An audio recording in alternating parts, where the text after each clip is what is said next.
வனாந்திரமே வாழ்க்கையானாலும் கர்த்தர் என் பக்கம் உண்டு. கர்த்தரை நம்பியிருக்கிறவனையோ கிருபை சூழ்ந்து கொள்ளும். 32ஆம் சங்கீதம் 10ஆம் வசனம். வேண்டியதை அவர் பார்த்து கொள்வார், நம்பி நான் முன் செல்லுவேன்.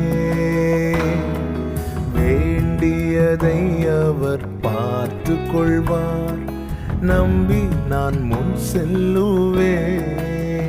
இயேசுவை நம்புவேன், நாளெல்லாம் நான் பின்பற்றுவேன். என்னை அவரிடம் ஒப்படைத்து